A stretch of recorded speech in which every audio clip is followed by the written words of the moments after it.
Good morning and welcome to another weekly update. I hope you're doing well. Thought I'd get outside for this one. Weekly updates always used to be out and about because things were happening, and then during lockdown I kind of got onto the habit of kind of doing them from my desk, and that worked well for a while. And then I experimented with live streaming for a bit, so that kind of necessitated me being at my desk and kind of fell into a habit of doing it then. So I thought, now actually it's getting warmer outside, it's getting brighter, let's get outside and start doing some more. And it's a good practice for me as well to get back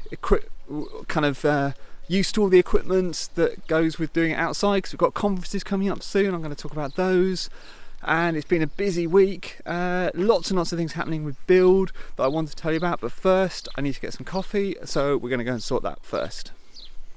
Alright, got my coffee. So lots and lots of things to talk about this build. This was definitely a build that didn't disappoint. I think going into it I wasn't sure because it went very quiet for announcements and everything, but obviously Microsoft did a really good job of holding some of those back. And there were lots and lots of things to talk about, and I've done lots of blog posts. You can go and read them. There's a few things I do just want to call out though that I think are worth looking into if you're a developer, a Teams developer or a Microsoft 365 developer. So the first of these is live share in meetings. So this is kind of really interesting. Didn't see this coming. I know that the team have been super invested, like the Teams team. They've been spending a lot of time on thinking about the meetings experience and how that works, and how to create a really nice experience for those in meetings. And we've already seen, in meeting applications being a thing.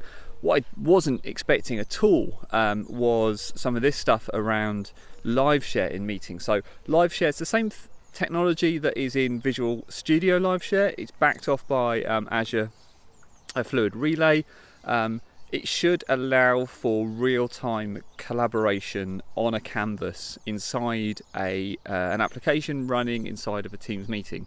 This is really exciting. It looks like, again, disclaimer, I haven't had a chance to fully play with it yet because it was only just announced. It does look like it's going to make it super easy for developers to really get involved building these collaborative experiences really easily. And if that's true, that's going to be brilliant because it's going to light up those experiences for lots more places and a lot more applications. So very excited for that. Also very excited for Loop coming to adaptive cards. This is kind of interesting. I knew Loop was kind of coming. I thought Loop was coming, I guess, because it was really talked about a lot at Ignite. So we kind of knew Loop was coming, but we weren't quite sure how that was going to show up. We've seen it coming to Teams, but we weren't really sure how it was going to show up for developers. Having it inside adaptive cards, I think, is a really smart move because adaptive cards are already well established and they're consumable across the Microsoft 365 stack. They're not just like Teams only, they're Microsoft across. So I think that's really interesting. That stuff is not quite ready yet, so it's coming into private preview in June timeframe. So expect that like a little bit later down the line, I think. Other things that are interesting, so if you like Azure Communication Services, you'll be interested in this. There's an entire virtual visit solution app now you can go and install. So if you like app templates for Microsoft Teams, this is very much like that, but for Azure Communication Services, and showcases how you can use Azure Communication Services in a virtual visit setting. So virtual healthcare, doctors seeing patients, doctors wanting to stay inside Teams, patients just wanting to use a website. Very interesting. Go and check that out. It's completely free and open source. You can get it on GitHub. If you go, I've got a blog post about it that's got a link straight to the kind of deploy to Azure button, so you can get it running inside your tenant. Yeah, that's an exciting one for sure, and interested to see where they go with that, and interesting to see what people do with it as well. The other big thing from Azure Communication Services is email capabilities. So Microsoft have quietly been building out what ACS is, on top of just being voice over IP and on top of being SMS. They're building out these additional services as well. And this one that is it's available now, is email. So this is interesting because it means now that you can send your email through Azure Communication Services. You don't need a third party like a Twilio or a SendGrid or any of the other, there's lots and lots of different ways to send email right now. For big companies, I think this is going to be a win because it's always hard. As a developer in a big company, it's hard to get another service through the system. I mean, IT, governance, legal, and all that sort of stuff. If it's another third party, it's a bit of a pain. If it's already in Microsoft and you've already got an agreement with Microsoft, it's so much easier. It's a component in Azure. You haven't got to get like somebody to scrutinize the terms and conditions and all that sort of stuff, the GDPR stuff. It's all kind of handled. So I think this is going to be a real win for developers in big orgs, but also like indie developers. It's all in Azure. You've already paid for it. If you're getting credits through like something like Action Pack, like it's done, right? You haven't got to go and find another email provider. So I think this is really cool. And the SDKs look like they're super easy to work with. There's .NET ones, there's JavaScript ones. So very exciting to try that out. There are also, like, I'm not going to go through all the build announcements, but these are just like 5 things I really wanted to point you to. And I've got blog posts about all of them, so I will put those in the notes.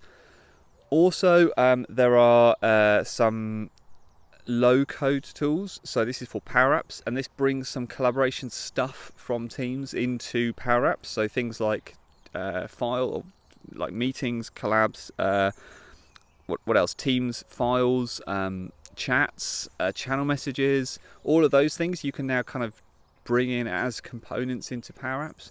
This is nice because it means you don't have to make them yourself, and very quickly kind of collab enables some of your low-code Power App tools, so that's kind of cool. I think for pro developers, you're still going to want to use the APIs because you want to bring a very curated experience into your applications, and that's cool too. You've got lots of different options basically, so that's cool. And loads of other announcements which I haven't really got time to go through. It's interesting though, I don't know if you picked up on my recommendation to go and watch the Windows one with Panos Panay. I actually haven't seen that session yet. I missed the live of it, so I need to go and watch the on demand. But I've kind of seen the news around it, which is super interesting, kind of intriguing as well. So I kind of want to watch the session and get all the detail on that. So that sounds like a real interesting one. If you've got an hour free, or watch them 1.5 speed, that's what I do, because you can kind of keep up. It's fine. Yeah, watch them if you've got a bit of time today. That is worth a watch, I think. The other thing that I thought was really good about last week was a table talk session, which I did. So I hosted a table talk session at Build, and it was all about how we can help non-developers, people who aren't out-and-out professional developers. How can we help them make more Teams apps? What are the things that are holding them back from making low-code and no-code applications on Teams? This was a really good table talk talk. Unfortunately, it wasn't recorded. If you were there, thank you for showing up. Thank you for the amazing conversations. I had such a buzz after that session. I was a bit worried going into it that it might just be tumbleweed and just be me talking all the time, but absolutely wasn't at all. I did very little talking. Everybody was super engaged and really insightful comments and feedback and thoughts and ideas. Thank you for sharing. It was really, really good. I think we should do another one another day, and it should be recorded. I thought it was really good. We talked through some of the challenges facing kind of citizen developers today, some of the opportunities, and also solutions, things that people inside companies are doing, IT teams in companies are doing right now to solve for this problem, and to really enable their people to build awesome low-code applications. So that was all very exciting. It was a really busy week. It was a good week, but a busy week. And I'm sure I've missed things out. That always happens the one after a build or a big ignite. I always miss things out. But we've got next week and we've got the week after. We can catch up slowly. We can kind of fill our boots with news. So, busy week. So, whatever it is you're doing, I hope you have a good one too. I might do more of these outside ones. It actually works better for me now in terms of workflow. So, just kind of behind the curtain sort of stuff. I've got one less computer than I used to have. So as you know from kind of LinkedIn, I left Modality. I'm not doing Modality anymore. So I had to give back I had a big beefy desktop from them, and I used that for a lot of live streaming and video crunching. So I'm kind of like missing a bit in my workflow setup for video crunching at the moment. That's why I'm doing a lot on my phone at the moment. And I love doing it on my phone because it's so quick and I can do it from anywhere, and it's really good training for getting into conference season as well, where it's all happens on the phone, and it all goes straight from phone to web. So I'm trying out editing on my phone as well. I'm going to see if I can do that. I've also got half an eye on the M1 Mac Mini, I'm kind of really curious because lots of people are saying it's really good. Even the base model is really good for video editing. And I'm kind of thinking that might be a good way to go, because I need to kind of learn Final Cut Pro as well, if I'm honest.